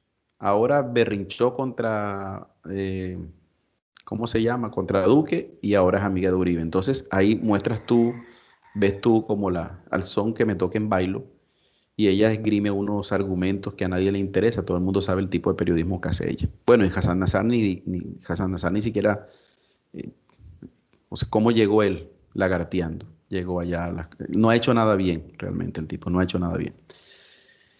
Y bueno, lo que les decía ya como para finalizar era que estos medios, más allá de las pujas que se forman, o de las peleas, o de las discusiones, o de los mensajes que van y vienen, obedecen a unos fines particulares. Allí les acabo de dejar en el chat una dirección, un enlace a un artículo de Las Dos Orillas. Las Dos Orillas es un portal independiente. No todo lo que se dice allí es real. Hay mucha gente que opina cosas sin fundamento, porque es una plataforma abierta y a veces no tienen tiempo los de Las Dos Orillas para corroborar toda la información. Pero en este caso, esta información, que lleva como título ¿De quién son los medios en Colombia?, está fundamentada en un informe de un proyecto llamado Monitoreo de la Propiedad de Medios, que busca responder a propiedad de monitoreo de propiedad de medios. Entonces está basado en un informe de investigación. Esto es real, lo pueden corroborar con otras fuentes y nos está diciendo a quiénes pertenecen. Entonces, por ejemplo, voy a ponerles aquí, voy a compartir otra pantalla para que ustedes vean cositas. Entonces, ¿de quiénes son los medios en Colombia? Entonces aparece esta visualización donde nos dice que del señor Luis Carlos Sarmiento Angulo, que es el hombre más acaudalado de Colombia, son los medios City TV, El Tiempo, Portafolio, que es una revista económica, ADN, que es ciudadana, Motor de carros, Bocas, que es de farándula, lo mismo que Hola, Elenco y Aló, son de farándula, Don Juan lo mismo, ABC del Bebé, que está asociada al Tiempo. Y bueno, todos estos son los medios de este señor Luis Carlos Sarmiento Angulo. De Carlos Ardila Lulezón, RCN Radio, RCN Televisión, NTN 24, Win Sport. ¿Quiénes más identifico aquí? Porque esto está bien pequeñito. A ver. Aquí se identifican. Bueno, ahí esos son los más grandes. La FM y el grupo empresarial Santo Domingo son Caracol Radio, Caracol Televisión, Cromos, Blue Radio, El Espectador, entre otros. Entonces, los medios no son empresas independientes. Los medios son empresas informativas, y como toda empresa busca generar unas ganancias. Uno, cuando comienza a estudiar comunicación social, quizás va con ese romanticismo de que los medios son imparciales, que ayudan a la construcción del país, qué bonito trabajar desde el periodismo independiente, y no. Muy probablemente en algunos años atrás, el Meridiano le podía decir a sus periodistas: esa noticia no va, esa noticia sí va. Y el periodista tenía que tragarse sus 5 años de estudio sobre imparcialidad y veracidad en el periodismo, porque el jefe le decía que no, porque el jefe no era periodista, el jefe era un empresario informativo. Entonces tenía que hacer plata con una mercancía que se llama información. La Constitución considera la información como un bien público, como un bien de interés general. Pero los medios son empresas y consideran a los medios de comunicación, a la información, como una mercancía. Se la vendo al mejor postor, ¿cierto? Entonces, esa es la triste realidad de los medios en el mundo. Esto no tiene nada que ver con que sea en Colombia, esto es a nivel mundial. Bueno, entonces aquí ya di unos ejemplos de cómo. Entonces aquí lo que hizo Uribe fue mostrarse como: me siento secuestrado en mi casa, esto no es posible, yo le serví mucho a Colombia, mi señora está afectada, mis hijos no lo pueden superar, Colombia debería pensar que yo fui un presidente que se la dio toda por la patria, los magistrados están actuando en contra mía, están aliados con la FARC, ahora también están influenciando a los jóvenes, rescatemos a los jóvenes y a la familia tradicional, miren cómo me encuentro de flaco, ojeroso, sin ilusiones, para generar esa lástima y decir: hey, pobrecito, no, este man nos ayudó mucho, ¿cómo es posible? Qué malos son los magistrados, ¿cierto? Si no hubiera otro contrapeso, contrapesos como los avisos desclasificados o la información desclasificada de los Estados Unidos que relaciona a Álvaro Uribe Vélez con el origen del paramilitarismo, si no hubiera un contrapeso como las declaraciones de Yair Klein, mercenario israelí que vino a entrenar soldados y paramilitares en el gobierno de Uribe, si no hubiera un contrapeso como las denuncias por creación, que se le tiene por creación de grupos paramilitares y fomento de falsos positivos en la Corte Penal Internacional, nosotros diríamos, hey, verdad, el man ha hecho cosas buenas, no hay por dónde juzgarlo y cagada lo que está haciendo la Corte con él. Pero cuando conocemos todo un contrapeso, que no es simplemente opinión de la gente, sino que son denuncias serias, incluso ante una instancia como la Corte Penal Internacional y denuncias ante la Comisión Interamericana de Derechos Humanos e informes serios de la ONU e informes serios de Human Rights Watch. Entonces, pues nosotros diríamos, si no los conociéramos, pues que es todo inventado. Pero nosotros conocemos y sabemos que existen estas denuncias serias y que este show que montaron María Isabel Rueda y Vicky Dávila no fue más que eso, un show, no un periodismo, evidencia de un periodismo independiente. La séptima, bueno, pero estamos utilizando un ejemplo de un hecho bastante renombrado en estos últimos días, pero podríamos hablar del ex procurador general de la Nación, Alejandro Ordóñez, podríamos hablar de otros presidentes, pero creo que es como una noticia fresquita que nos ayuda a entender un poco el manejo de los medios. Pero miren, eso, la manipulación se da por todo, hasta por símbolos. Bueno, mantener al público en la ignorancia y la mediocridad, hacer que el público sea incapaz de comprender las tecnologías y los medios utilizados para su control y su esclavitud. Aquí hay un aspecto muy importante, la calidad de la educación dada a las clases sociales inferiores, esto lo dice Noam Chomsky, debe ser la más pobre y mediocre posible, de forma que la distancia de la ignorancia que planea entre las clases inferiores y las clases sociales superiores sea y permanezca imposible de alcanzar para las clases inferiores. Entonces, aquí se nota, o se podría hablar de la brecha que existe entre, a ver, espérense un momentico, estoy viendo algo aquí. De la brecha que existe entre la calidad educativa de instituciones educativas, la calidad educativa impartida por instituciones públicas y privadas, y dentro de las públicas también se puede hacer esa relación. Miren, chicos, eso es innegable.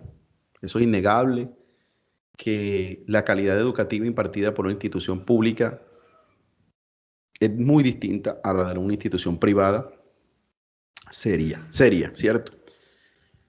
En Montería hay colegios que tienen renombre. De Montería salen pelados egresados del bachillerato que manejan inglés, porque su colegio es bilingüe. Si el colegio es colombo-alemán, salen con inglés y con alemán. Si el colegio es colombo-francés, inglés y francés. Si es colombo-hebreo, inglés y hebreo. Y así colombo-italiano, inglés e italiano. Y manejo, obviamente, de la mejor del español también. Pelados que van a hacer sus pasantías o sus prácticas de bachillerato o tienen un semestre de intercambio en otro país, angloparlante, francoparlante, italoparlante, dependiendo del perfil del colegio, y que tienen una ventaja competitiva frente a otros. Entonces, ¿cómo le va a pedir usted a un estudiante de Santa Rosa de Lima, de Montería, que se equipare con un pelado del Colombo Alemán o del Gimnasio Moderno de Bogotá? O con un pelado de La Salle. La calidad de la educativa, ¿qué distancia hay entre La Salle y Santa Rosa de Lima? Además de unas cuantas cuadras, es todo el andamiaje, toda digamos, la apuesta pedagógica que tiene un colegio como La Salle, que tiene una tradición educativa, que tiene detrás una congregación que son los padres, los hermanos lasallistas, que se especializan en la pedagogía, en la enseñanza. ¿Y qué tenemos detrás de Santa Rosa de Lima? Un colegio abandonado a su suerte, ¿cierto? Corrupción en el magisterio, corrupción por parte de los políticos, no tiene una infraestructura digna. No sé si le habrán hecho algunas reformas, pero generalmente, históricamente ha sido un colegio abandonado. Entonces no es la misma calidad educativa. El pelado que sale de un colegio o del otro tiene unos criterios dados por su familia, por el ambiente, por sus capacidades innatas, pero también dados por la educación.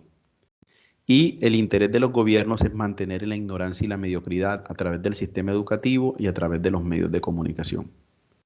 La gente no conoce sus derechos, no conoce sus deberes.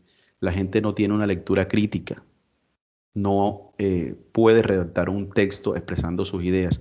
Y aquí es un llamado que yo les hago a algunos de ustedes a que se interesen más por la lectura y la escritura crítica, a poder expresar sus ideas en un papel o de manera escrita, de manera coherente y organizada, ¿cierto? Eso solo se logra si ustedes comienzan a hacer cursos de lectura o escritura crítica o a leer en general, mejorar su ortografía, ¿cierto? Es un proceso lento, pero que da buenos resultados. No se escuden en el hecho de que yo estoy estudiando ingeniería y a mí no me interesan las letras. No, eso es una habilidad básica. Y es mentira que no les vaya a tocar redactar un informe o un comunicado cuando estén gerenciando o dirigiendo una obra. Entonces, lo que les quiero decir es que hay una brecha en la calidad educativa y eso se ve reflejado en la calidad de vida o el bienestar de los ciudadanos, en las decisiones que se toman a nivel político, a nivel económico, a nivel personal, a nivel familiar. En desarrollo humano uno tiene una premisa o una afirmación y es: la educación es el principal vector o la principal fuerza que le permite a usted generar desarrollo humano. En ese sentido, las Naciones Unidas dicen que la educación es el motor principal del desarrollo económico y social de un país. Miren, una persona que está educada y bien informada va a cuidar su salud sexual y reproductiva.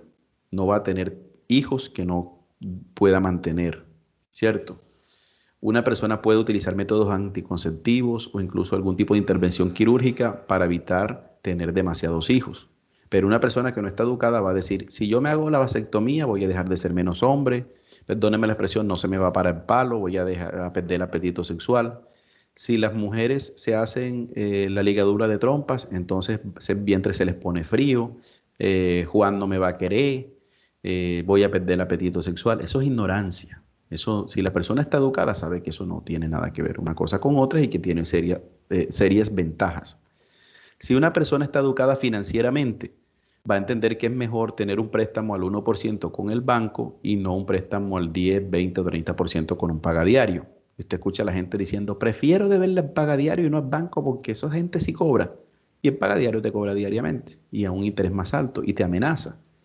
Entonces, no hay una educación financiera que nos permita entender cómo se maneja una tarjeta de crédito, cómo generar ahorro e inversión, además de gastos, el valor del dinero en el tiempo, tasas de interés, relación entre riesgo y rentabilidad.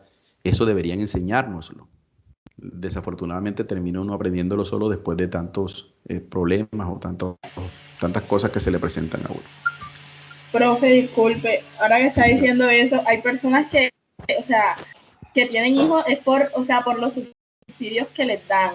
O sea, se ponen a tener esta cantidad de hijos por los subsidios de los niños. O sea, eso falta como también de educación, digo yo. Claro, es falta de educación. Falta de educación es ignorancia. Cuando estamos diciendo ignorancia, También. no estamos diciendo que son malas personas, estamos diciendo que ignoran que existen unos métodos anticonceptivos, que ignoran que la familia no está fundamentada en el número de hijos que tienes, y que obviamente tú no debes traer hijos al mundo como para que te den subsidios, sino como parte de un proyecto de familia, de vida, y que tienes que responder no solamente por lo material, sino también por lo moral de esa persona, por la formación ciudadana, por la protección y sobre todo por el afecto. Cuando uno no sabe esto, mira, hay gente que no sabe para qué trae hijos al mundo. Mira, eso da tristeza. No sabe para qué trae hijos al mundo. Y eso es falta de educación en valores, educación en proyecto de vida, etcétera, etcétera. Y a nivel político, la falta de formación, pues nos conduce, o de información veraz, nos conduce a seguir religiendo a las mismas personas, ellas o en cuerpo ajeno, ¿no? A reelegir a Alejandro Lyons en la figura de Sara Piedrahíta. Ustedes saben que Alejandro Lyons ha sido uno de los gobernadores más corruptos que hemos tenido, por lo menos de los últimos. En estos días tiene que pagar, o le ordenaron pagar 10.700 millones de pesos. La otra vez eran 4.000, pero se robó más de 100.000 millones de pesos. Entonces lo reelegimos en cabeza de Sara Piedrahíta porque él la puso con plata robada a los cordobeses. O a Félix Mansur en cuerpo de Guadín Mansur. o a los López cuando Arlet Casado de López se lanzó y quedó como senadora y ahora está en cabeza de Amin, de Fabio Amin. Entonces, nosotros seguimos votando por los mismos en cuerpo ajeno, que toman decisiones o no las toman y nos perjudican. Y o nos adherimos a unos ideales políticos sin conocerlos, solamente por temor o por flojera, en fin.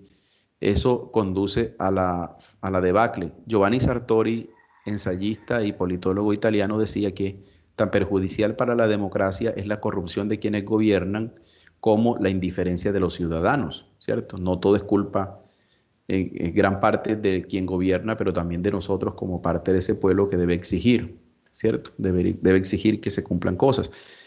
Por ejemplo, nosotros deberíamos exigir o unirnos a las campañas en contra de el salvamento que hace el gobierno de 37 billones de pesos para Avianca.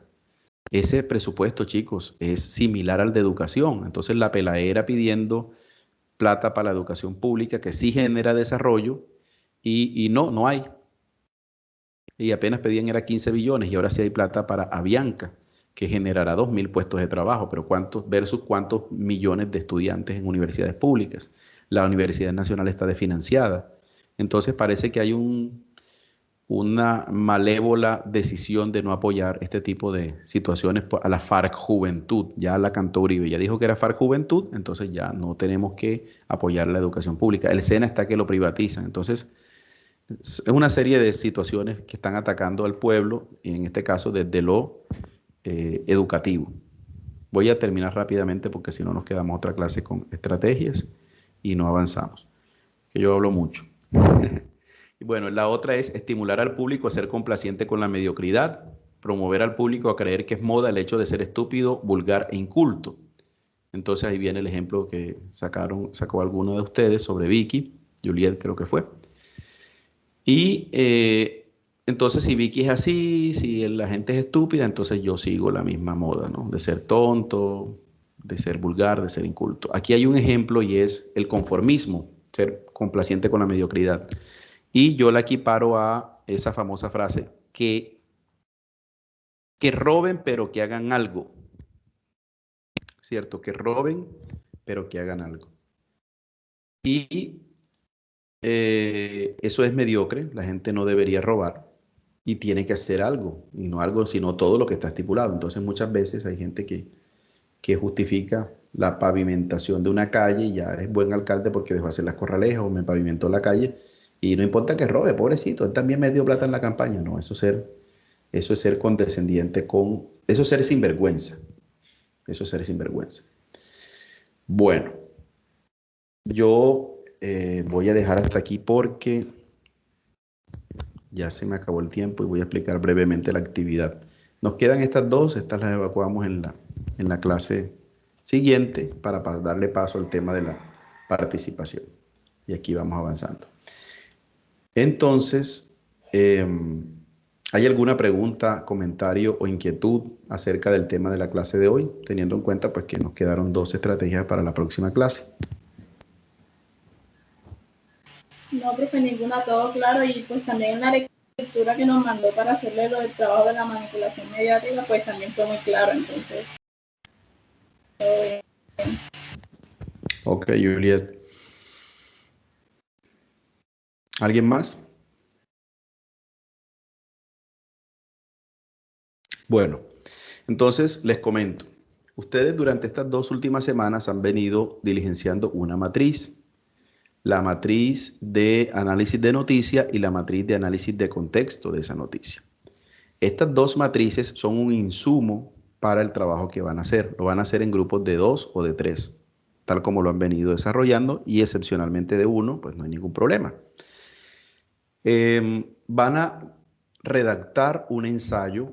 Les recuerdo, un ensayo es un escrito en el que ustedes pueden hacer énfasis sobre un aspecto importante de un tema, un aspecto que ustedes consideren importante de un tema. Tiene una estructura sencilla y es comienzo, desarrollo, o introducción, desarrollo y conclusiones en este caso, o comienzo, nudo y desenlace. Y debe estar soportado en unos argumentos. En este caso, Los argumentos son los que van a desarrollar ustedes y pueden apoyarse en citas de otros autores. Todo esto que les estoy diciendo ahora se los voy a pasar de manera escrita, como acostumbro, bien organizaditos en un correo hoy. Y les voy a mandar una estructura de cómo debe ir ese ensayo, ¿cierto? En la estructura les voy a decir más o menos esto. Escriba 2 párrafos de introducción y dentro de la introducción usted debe dejar claro esto. O sea, ustedes saben que van a redactar la introducción de acuerdo con esas preguntas o esas orientaciones que yo les doy. Les voy a decir que cada párrafo debe tener máximo 8 o si es demasiado ya 10 líneas, porque esa es la métrica que se utiliza en escritos académicos. Entonces, deben seguir esas instrucciones, el tipo de letra, todo eso lo voy a organizar. En el desarrollo les voy a decir cuántos párrafos, entre tantos y tantos párrafos, y cuáles son las ideas que ustedes deben desarrollar dentro de ese cuerpo del escrito y las conclusiones, cómo se deben hacer o qué preguntas deben responder dentro de las conclusiones. O sea, ustedes van a ser supremamente juiciosos de seguir esa estructura. Cuando uno escribe, uno tiene cierta libertad, pero debe seguir unas estructuras para que se acomode el género que uno está solicitando. Y el plazo de entrega de ese borrador, es borrador porque no es la entrega definitiva, va a ser la próxima semana, miércoles de la próxima semana. Van a tener una semana para redactarlo en grupo y es un borrador. Lo van a hacer lo mejor posible. Yo lo que hago es revisar ese borrador, darles unas correcciones muy precisas y enviárselas para que ustedes las apliquen, para que ustedes corrijan ese borrador y me envíen el trabajo definitivo. Entonces, es obligatorio enviar el borrador. No lo voy a calificar, sino que lo voy a colocar correcciones y lo que sí voy a calificar es la entrega final. Si no envían el borrador, es perjuicio para ustedes. ¿Por qué? Porque van a entregar un trabajo final de este corte sin una observación inicial del docente. Pero si lo envían, van ganando porque ya saben qué es lo que tienen que corregir. Si no corrigen es por flojera, pero ya van con las correcciones listas. Yo les voy a decir en el correo si me lo envían por correo electrónico o si yo habilito el curso de Moodle, porque estoy en mora de eso. Entonces, en el correo les voy a decir a dónde y si es en Moodle, enseguida los matriculo y todo ese cuento. Listo, para que ustedes tengan esa claridad.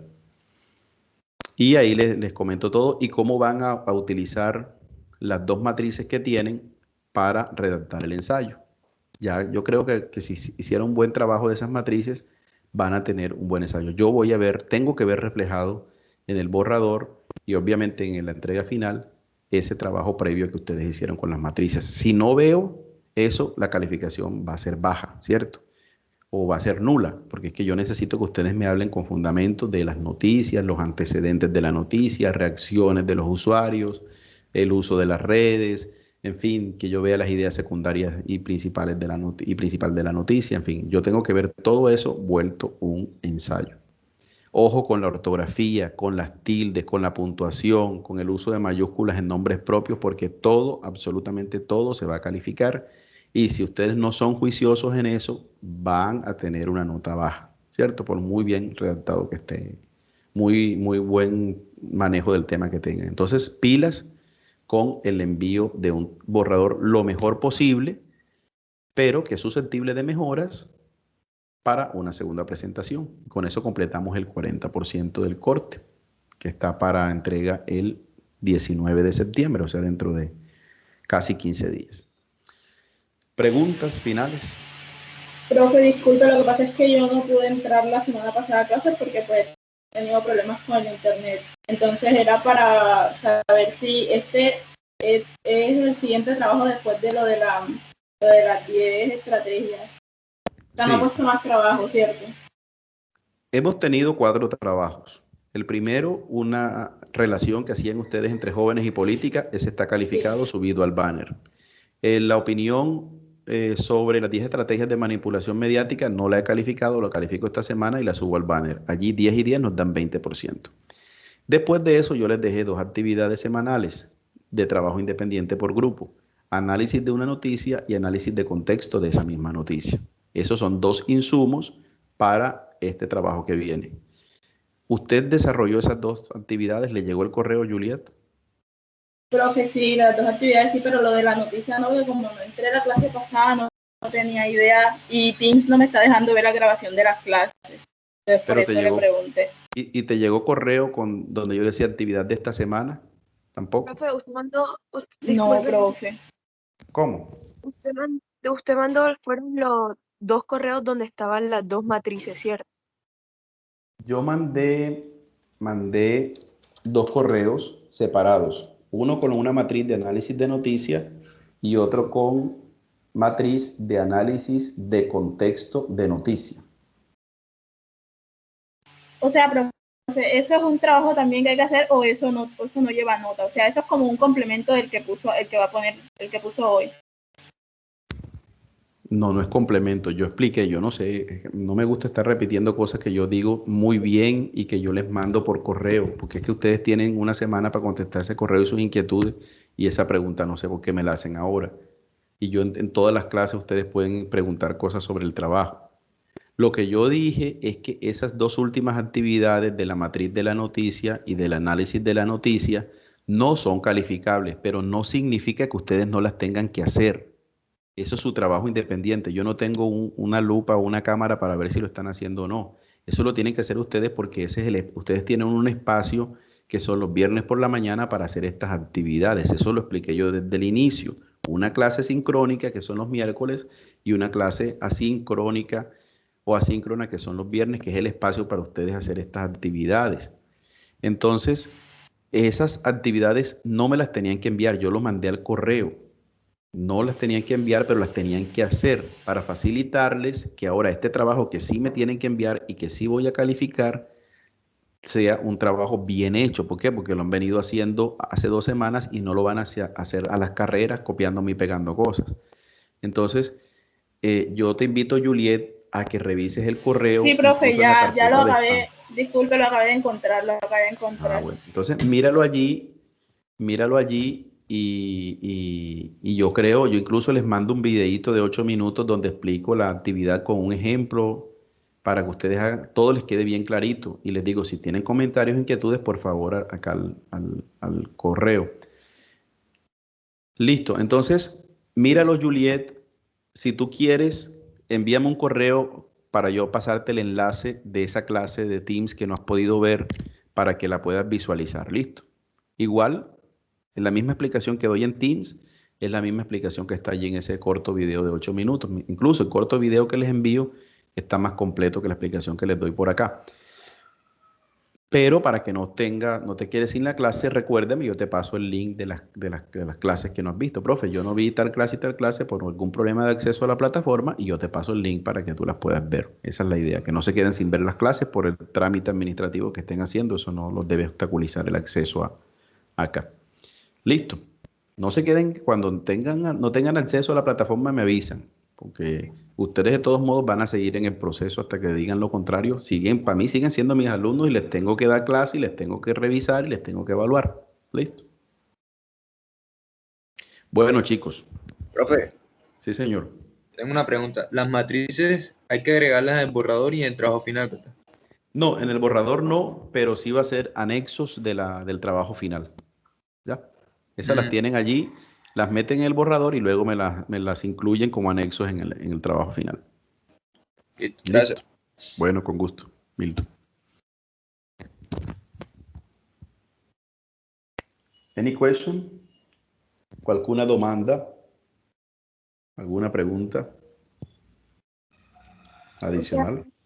Bueno, Usted dijo que usted dijo que las matrices las vamos a incluir en el borrador, o sea, sí, directamente. Y ya en el trabajo final, sí las ponemos completas, así como están en el correo que usted mandó, ya obviamente realizadas, pero ya como anexo, ¿cierto?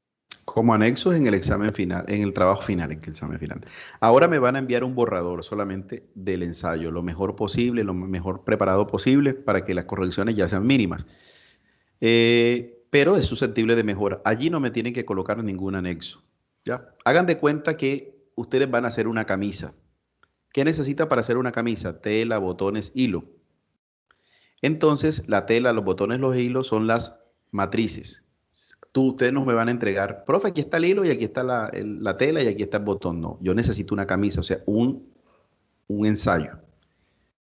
Obviamente yo me voy a dar cuenta en el ensayo si ustedes incluyeron la información de las matrices, sin que todavía me las muestren. Yo les corrijo y ya en la última entrega, si me entregan, me envían el trabajo, que es el ensayo, con las correcciones que yo les hice y anexan las matrices. Pero por el momento no me las tienen que anexar.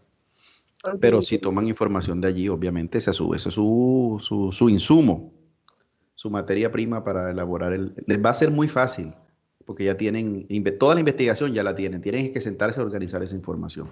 Y yo les voy a decir cuántos párrafos, de cuántas líneas, qué preguntas deben quedar claras allí, y a ustedes le dan el estilo que ustedes quieren, o enfatizan en lo que ustedes quieren. ¿Listo? ok, profe, gracias. Yo todo eso se lo vuelvo a explicar en el correo. Bueno, muchas gracias por su participación. Profe, una pregunta. Sí, Gaby. ¿El ensayo es cuándo se le envía el borrador? Dentro de 8 días. Y yo les digo ahí en el correo, si al mismo correo o a través de un Moodle que yo tengo que organizar y al cual yo los inscribiría. ¿Listo?